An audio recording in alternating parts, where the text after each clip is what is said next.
Hello friends, welcome back. दोस्तों, आज की वीडियो में हम लोग बात करने जा रहे हैं सोडियम आयन सेल्स के बारे में। जी हाँ दोस्तों, सोडियम आयन सेल्स जो कि नॉन लिथियम आयन फैब्रिक्स है, और जैसा कि नाम से पता चलता है कि इन सेल्स में हम लोग लिथियम की जगह पर सोडियम का यूज करते हैं, जो कि नॉन पोल्यूटेंट होने के साथ साथ काफी अबेंडेंस में भी अवेलेबल है और इनकी कॉस्ट भी कम है। साथ ही में दोस्तों, आज हम बात करेंगे उस कंपनी के बारे में जिसने कि अभी तक के बेस्ट सोडियम आयन सेल्स को डेवलप किया है, और जानेंगे कंपनी के उस क्लेम के बारे में जिसके के हिसाब से इन सेल्स का परफॉर्मेंस हमारे अभी के लिथियम फेरस फॉस्फेट सेल्स के इक्विवेलेंट है और कॉस्ट में काफी कम है।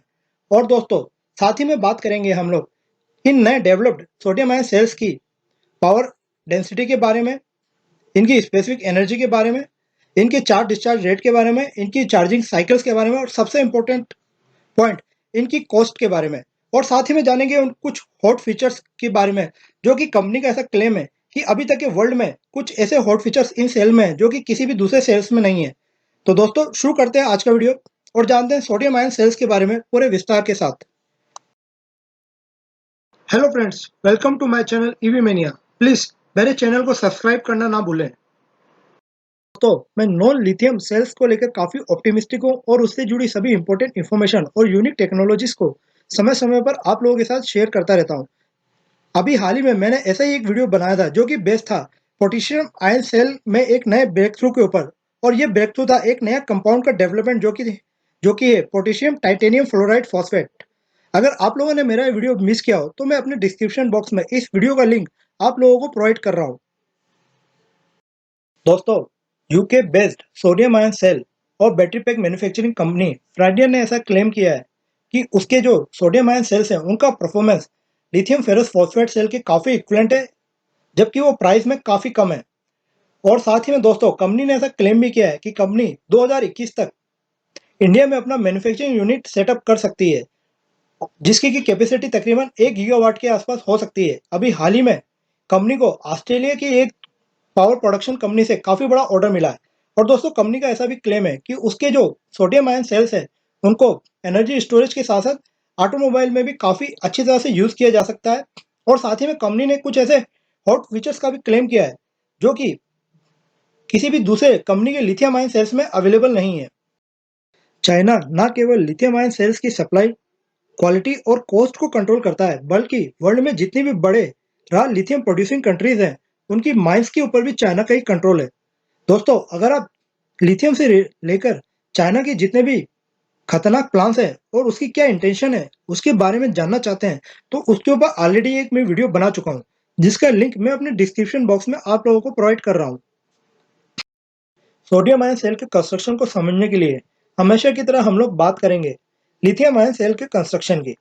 जैसा कि आप लोग जानते हैं, लिथियम आयन सेल में दो इलेक्ट्रोड होते हैं, जिसे कि हम लोग कैथोड और एनोड के नाम से जानते हैं। और कैथोड की अगर बात की जाए तो कैथोड पर हम लोग यूज करते हैं लिथियम का या फिर लिथियम अलॉय का। और अगर एनोड की बात की जाए तो लिथियम आयन सेल में एनोड पर हम लोग यूज करते हैं ग्रेफाइट का। अब अगर हम लोग बात करें सोडियम आयन सेल्स की, तो सोडियम आयन सेल्स में हम लोग कैथोड के लिथियम की जगह पर यूज करते हैं सोडियम का।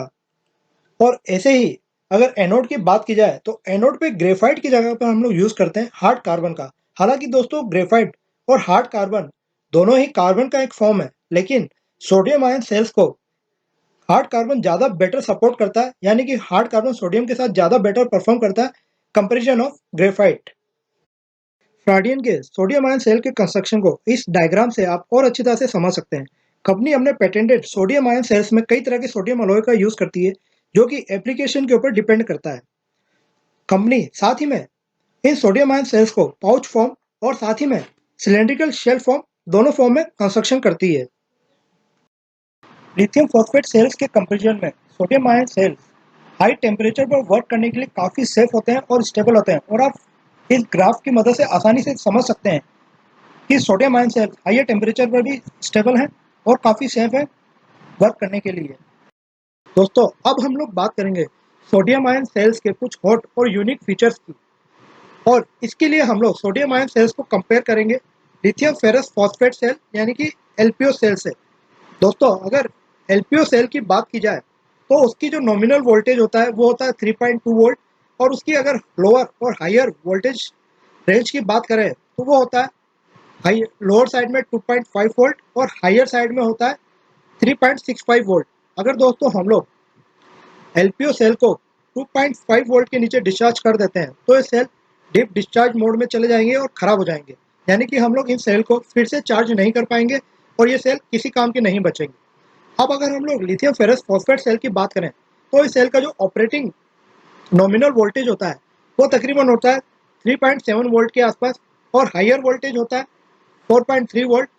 अगर हम लोग अब लोअर लिमिट की बात करें तो कंपनी ऐसा क्लेम करती है कि इन सेल्स को यानी कि सोडियम आयन सेल को हम लोग 0 वोल्टेज तक डीप डिस्चार्ज कर सकते हैं। जी हाँ दोस्तों, 0 वोल्टेज तक इन सेल को डिस्चार्ज किया जा सकता है।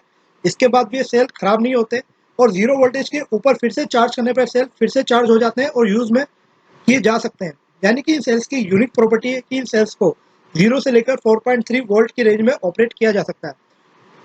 तो दोस्तों अब ये वो कारण है जिसके कारण इन सेल्स को काफ़ी सेफ माना जाता है, क्योंकि हम लोग लिथियम आयन सेल्स को पूरी तरह से डिस्चार्ज नहीं कर सकते हैं, इसलिए इनका ट्रांसपोर्टेशन काफ़ी रिस्की हो जाता है। जबकि इन सेल्स को यानी कि सोडियम आयन सेल को हम लोग 0 वोल्ट तक डिस्चार्ज कर सकते हैं, इसलिए इनका ट्रांसपोर्टेशन काफ़ी सेफ होता है। इसके बाद हायर वोल्टेज होने की वजह से इन सेल्स का बैटरी पैक बनाना काफ़ी कन्वीनियंट हो जाता है। अब हम लोग कुछ इंपॉर्टेंट पैरामीटर्स पर सोडियम आयन सेल को लिथियम फेरस फॉस्फेट सेल से कंपेयर करेंगे और इसके लिए सबसे पहले हम लोग बात करेंगे नॉमिनल वोल्टेज की।